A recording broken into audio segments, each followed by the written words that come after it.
नमस्कार दोस्तों, तो कैसे हो आप सभी? आई होप बढ़िया। तो इस वीडियो में हम बात करने वाले हैं कि जो कि टेक्नोलॉजी है, जो वीडियो इस फ़ोन में देख रहे हैं वो भी एक टेक्नोलॉजी है, और जो कि आप यूट्यूब पे इसे देख रहे हैं वो भी एक टेक्नोलॉजी है। जो कि जो मोबाइल पे देख रहे हैं तो वो हार्डवेयर की हो गई, और जो आप ऐप पे देख रहे हैं वो सॉफ्टवेयर की हो गई। तो कैसे हुए? तो हम इस वीडियो में हम जानने वाले हैं उसका मतलब क्या होता है और वो किस लेवल तक जाएगा, तो वीडियो में जानेंगे। तो फर्स्टली बात करते हैं कि क्या मतलब हुआ टेक्नोलॉजी का। तो टेक्नोलॉजी का अर्थ हुआ कि पर्टिकुलर इंडस्ट्रीज की एक तो टूल हुआ, नहीं तो उसकी क्या इंफॉर्मेशन है वो हुई।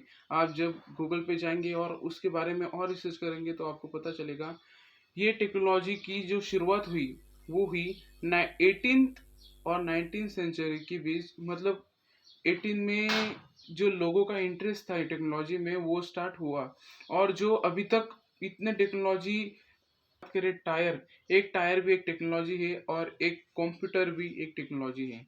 लेकिन बात इतनी सी है वो हार्डवेयर में है, इसके अंदर सॉफ्टवेयर भी है। तो हम टेक्नोलॉजी का अंदाज़ा इस प्रकार से लगा सकते हैं कि एक टायर इतने सारे इंडस्ट्रीज बना देती हैं, जैसे कि टोयोटा हो गई, टाटा हो गई, टाटा मोटर्स हो गई। इस प्रकार से इतने सारे चेंजेस कर देता है एक छोटी सी टेक्नोलॉजी। तो एक जैसे भी एक कंप्यूटर भी हो गया। तो बात करते हैं कि ही किस प्रकार से हुआ और इसमें आने वाले समय में क्या बदलाव हो सकते हैं वो जानेंगे। तो इस प्रकार से जो है टेक्नोलॉजी हो गई। अब बात करें कि एआई में कौन कौन से ऐसे चीज़ें हैं जो कि बदलाव करते जा रहे हैं। अगर मैं बात करूं कि समय में कौन सी टेक्नोलॉजी है जो कि बहुत रिवॉल्यूशन है और रिवॉल्यूटेड होती रही है। फ़ोन, जो फ़ोन है आप जहाँ भी देखेंगे तो आपको जो टेक्नोलॉजी है फ़ोन की वो हमेशा कई जगह पे मिलेगी। और उसमें लगने वाला इंटरनेट, जो ये टेक्नोलॉजी है वो समय के साथ साथ बहुत बड़ी होती जा रही है। और 3 नंबर पे जो आता है वो सबसे, जो लोग कहते कि जॉब रिड्यूस कर देगा, वो और वो है एआई, आर्टिफिशियल इंटेलिजेंस। उसमें भी बहुत सारे प्रकार है, हम भी उनको जानेंगे कौन कौन से प्रकार है जो है जो आर्टिफिशियल इंटेलिजेंस में आते हैं। और कहा जा रहा है कि जो कि एआई होने वाला है उसमें 2050 तक डेवलप्ड हो जाएगा। जो कि 5G 6G, अभी तो 5G आए हैं तो, लेकिन उससे जो 5G 6G है वो भी आएंगे। तो डीप जो कि एआई के बारे में समझ लेते हैं कि एआई कौन कौन से चीज़ों से बना रहता है। डीप लर्निंग से, जो कि उसको डीप और जो इंफॉर्मेटिव बनाता है वो अलग अलग चीज़ कर पाता है। सेकंड हो गई जो कि मैकेनिज्म लर्निंग, और थर्ड हो गई long lasting for long term, वो गई processing, natural long term processing.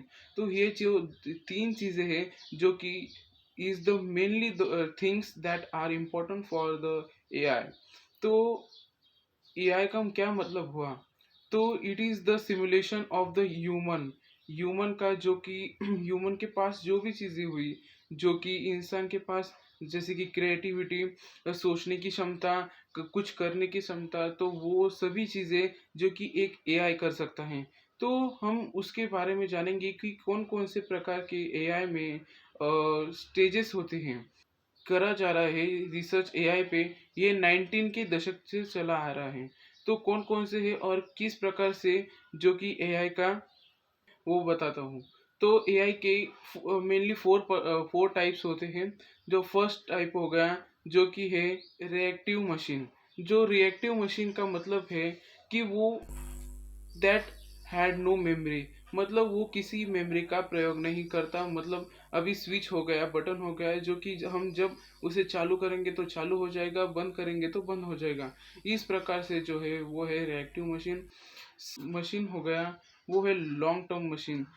In that had machine और the memory to restore the things, जो कि हम उस पे डाटा, प्रीवियस प्रीवियस का डाटा अपलोड करके हम फ्यूचर का उससे प्रेडिक्ट कर सकते हैं। उसे कहा जाता है। थर्ड हुआ थ्योरी ऑफ माइंड एआई। अगर हम बात करें थ्योरी ऑफ माइंड एआई क्या होता है, तो दोस्तों थ्योरी ऑफ माइंड एआई होता है एक प्रकार का जो कि उसमें होता है इंसानों जैसा कॉन्शियसनेस, उसमें कॉन्शियस दिमाग होता है। और ये थर्ड लेवल का हो गया। बात करें से आखिरी स्टेज की, तो वो हुई रीजनिंग एआई। मतलब a memory AI had no any type of memory and no had in a information. It just made by the programming deep learning with extreme level, high level का performance होता है, वो होता है learning AI.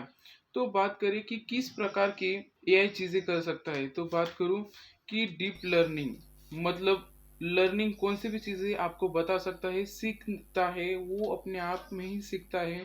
दूसरी चीज हो गई रीजनिंग, कौन सी भी चीज का वो रीजन दे सकता है, या सोचो क्या आंसर भी दे सकता है, उसके पीछे रीजन भी दे सकता है। तीसरा हुआ क्रिएटिविटी, जो कि इंसानों में बहुत ज़्यादा होती है, लेकिन एआई में ऐसा नहीं था। लेकिन this is the last stage जो कि एआई पहुंच चुका है। जो लास्ट स्टेज आपको बताया, चौथा स्टेज, अभी तक एआई आया नहीं है, मतलब कॉन्शियसनेस जो है वो एआई में अभी तक नहीं है। लेकिन ऐसे कुछ चीज़ें हैं जैसे कि क्रिएटिविटी हो गई, रीजनिंग, लर्निंग, डीप लर्निंग, ऐसे सब कुछ चीज़ें कर सकता है एआई। धन्यवाद दोस्तों, तो अभी के लिए इतना ही। हम पार्ट 2 में जानेंगे कि किस प्रकार से जो बड़ी बड़ी कंपनीज है कि वो एआई में काम करने लग रहे हैं, और एआई में क्यों what the new revolution are came after the some years. Then we see in next